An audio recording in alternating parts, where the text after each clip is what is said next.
ข้ามาส่งข้าน้ำทมค่ะเนาะนี่ค่ะน้ำทมเขามากกันเลยค่ะน้ำจับในห้องโยคะ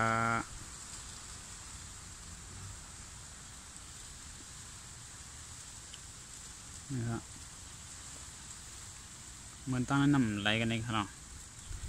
ภายในมันได้อีกนะครับเดี๋ยวก็ภายในได้สูงเอาเข้ามาด้วยจังมั้งครับ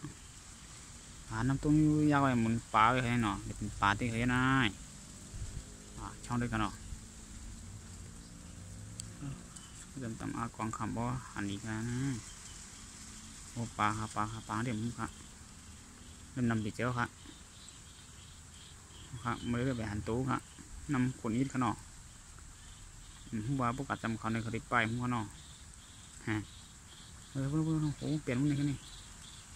โอ้มีเยอะโอ้น้ำหนักครับยังเบียดอะไรคะนายดูแล้วพูดพัดไปเจ้าครับพี่น้องเขาว่า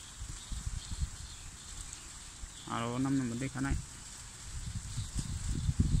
โอ้ปลาก็มีนั่นดูปลา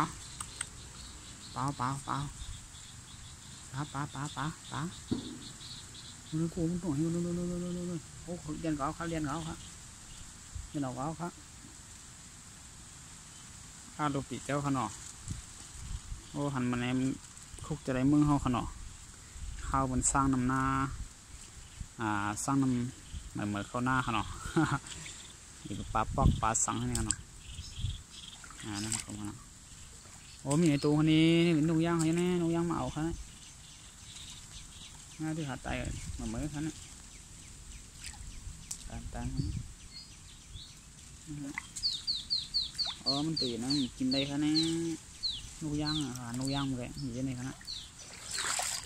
แล้วนั่นก็ขี้เขามากลายตัวมันก็หนอข้างในหนอตรงนั้นเป็นอันคาหันได้ค่ะนะมีกันในคาหมดเลยโอ้นำสับผังจับพิงมาเขาจะเป็นอะไรข้ามาส่งข้ายินหอมจำปีครับตัวคลิปวิดีโอค่ะตัวบทสุดกันเนาะมาส่งข้า